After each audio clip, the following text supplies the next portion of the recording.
8,368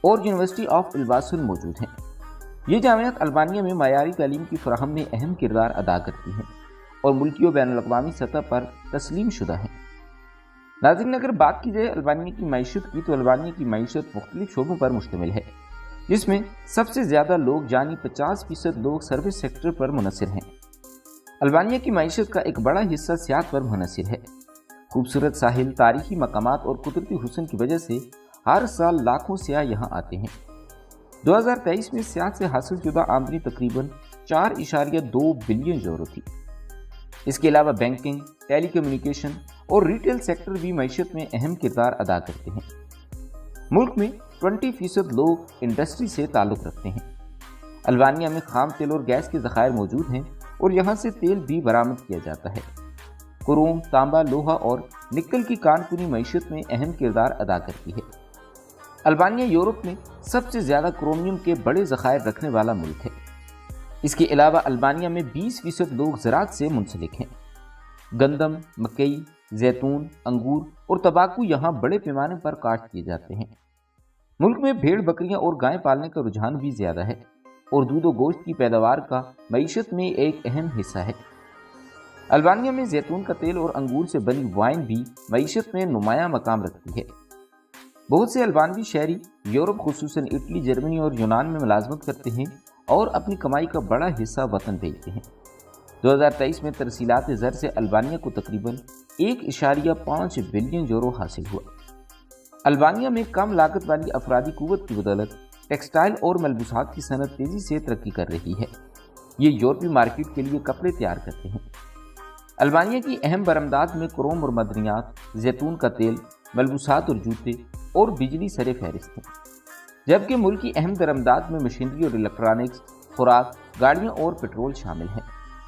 البانیہ کی معیشت میں سیاحت، توانائی یعنی ہائیڈرو پاور اور ڈیجیٹل معیشت کے شعبوں میں بھی مزید ترقی کے امکانات ہیں۔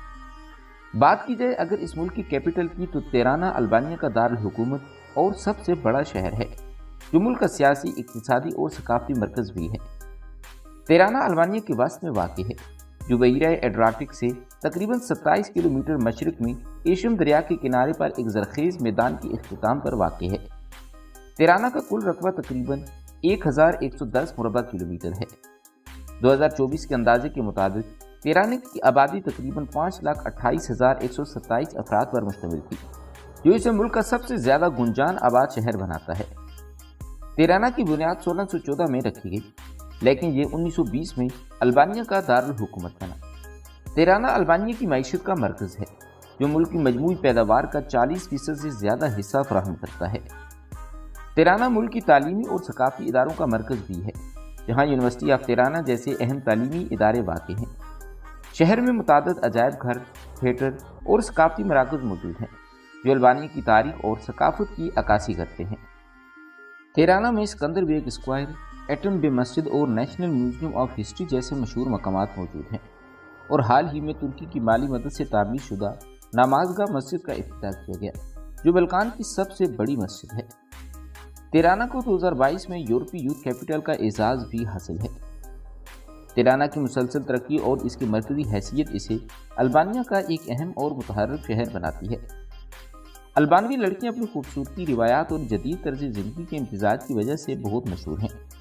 وہ یورپی اور بلقانی ثقافت کے امتزاج کا حصہ ہیں اور اپنے منفرد انداز، مہمان نوازی اور خود مختاری کے لیے جانی جاتی ہیں۔ عام طور پر البانوی خواتین یورپی خصوصیات رکھتی ہیں، جن میں ہلکی یا گندمی رنگت، سنہرے یا بھورے بال اور نیلی یا سبز آنکھیں شامل ہیں۔ فیشن کے لحاظ سے البانوی لڑکیاں مغربی طرز زندگی کو ترجیح دیتی ہیں، لیکن دیہی علاقوں میں روایتی لباس بھی پہنا جاتا ہے، جو عام طور پر رنگین اور کڑھائی والا ہوتا ہے۔ زیادہ تر البانوی لڑکیاں تعلیم یافتہ ہوتی ہیں اور بڑی تعداد میں یونیورسٹیز میں داخلہ لیتی ہیں۔ البانیہ میں خواتین کو حقوق حاصل ہیں اور مختلف شعبوں جیسے کاروبار، سیاست اور سائنس میں سرگرم ہیں۔ بات کی جائے اگر ملک کے مشہور مقامات کی، تو اس کے مشہور مقامات میں اسکندر بیگ اسکوائر، ایٹم بے مسجد، پیرامڈ آف تیرانہ، بیرات قلعہ، گوریکا محلے، جیرکاسٹر اور البانیہ روویرا یورپ کے خوبصورت ترین ساحلی علاقوں میں شمار ہوتے ہیں، جہاں نیلا سمندر اور قدرتی حسن دل کو مو لیتے ہیں۔ اگر آپ کو پہاڑ، دریا اور جنگلات پسند ہیں تو یہ ملک ایک بہترین مقام ہے۔ البانیہ میں سیاحت کا شعبہ حالیہ برسوں میں تیزی سے ترقی کر رہا ہے۔ سال 2023 میں تقریباً 10.1 ملین غیر ملکی سیاحوں نے البانیہ کا دورہ کیا، جو پچھلے سال کے مقابلے میں 34.6% زیادہ تھا۔ یہ تعداد ملک کی آبادی تقریباً 2.7 ملین سے بھی زیادہ ہے، جو سیاحت کی اہمیت کو ظاہر کرتی ہے۔ سیاحوں کی بڑی تعداد اسپین، نیدرلینڈ، اٹلی اور ترکی جیسے ممالک سے آتی ہے۔ خاص طور پر ترکی سے آنے والے سیاحوں کی تعداد 110% زیادہ ہے۔ ناظرین، ورلڈ بینک کے مطابق 2020 میں البانیہ کی مسلح افواج کے اہلکاروں کی تعداد 8000 تھی۔ البانیہ پارلیمانی جمہوریہ ہے، جہاں حکومت کا نظام وزیر اعظم اور پارلیمنٹ کے ذریعے چلایا جاتا ہے۔ صدر کا کردار زیادہ تر علامتی ہوتا ہے، جبکہ اصل اختیارات حکومت اور پارلیمنٹ کے پاس ہوتے ہیں۔ البانیہ کا نظام درجہ ذیل اہم ستونوں پر مشتمل ہے۔ نمبر 1، صدر، جو ملک کا سربراہ ہوتا ہے لیکن اس کے پاس اختیارات محدود ہوتے ہیں۔ پارلیمنٹ صدر کو 5 سال کے لیے منتخب کرتی ہے۔ صدر کا بنیادی کام آئین کا تحفظ، سفارتی تعلقات اور فوج کا سپریم کمانڈر ہونا ہوتا ہے۔ نمبر 2، وزیر اعظم، حکومت کا حقیقی سربراہ وزیر اعظم ہوتا ہے۔ پارلیمنٹ کی اکثریتی پارٹی یا اتحاد کی طرف سے منتخب کیا جاتا ہے۔ یہاں کا پارلیمنٹ واحد قانون ساز ادارہ ہے جو صرف ایک ایوان پر مشتمل ہوتا ہے۔ ایوان کے ارکان کی تعداد 140 ہے، جو 4 سال کے لیے منتخب کیے جاتے ہیں۔ البانیہ میں ہر 4 سال بعد عام انتخابات ہوتے ہیں۔ پورے ملک کو 12 انتخابی حلقوں میں تقسیم کیا گیا ہے۔ ایک پارٹی کو حکومت بنانے کے لیے کم از کم 71 نشستوں کی ضرورت ہوتی ہے۔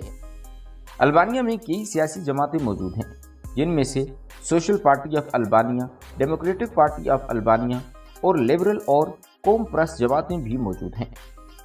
ناظرین، مدر ٹریسا ایک مشہور کیتھولک راہبہ اور انسان دوست خاتون تھیں، جنہوں نے اپنی زندگی غریبوں، بیماروں اور ضرورت مندوں کی خدمت کے لیے وقف کر دی۔ مدر ٹریسا کا تعلق بھی البانیہ ہی سے ہے۔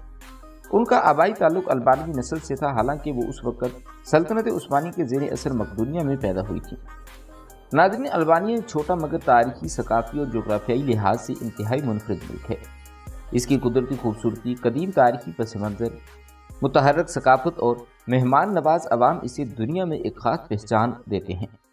یہ ملک جہاں مدر ٹریسا جیسی انسان دوست شخصیت، اسکندر بیگ جیسے بہادر جنگجو اور دعا لیپا جیسی عالمی شہرت یافتہ فنکارہ پیدا کر چکا ہے، وہیں اس نے اپنی معیشت، سیاست اور سیاحت میں بھی نمایاں ترقی کی ہے۔ آج کل البانیہ ایک جدید، یورپی اور ترقی کی راہ پر گامزن ملک ہے، جو اپنی تاریخی وراثت اور جدیدیت کو یکجا کیے ہوئے ہے۔ چاہے وہ تیرانا کی رنگین گلیاں ہوں، سروندا کے پہاڑ ہوں یا یونیسکو کے تاریخی مقامات، یہ ملک ہر سیاح اور تاریخ کے شوقین کو کچھ نہ کچھ نیا ضرور پیش کرتا ہے۔ یہ تو فرینڈز، یہ تھی ہماری آج کی ویڈیو۔ امید کرتے ہیں کہ آپ کو ہماری یہ ویڈیو ضرور پسند آئی ہوگی۔ بہت جلد ایک نئی ویڈیو کے ساتھ ملتے ہیں، تب تک کے لیے اپنا خیال رکھیے گا۔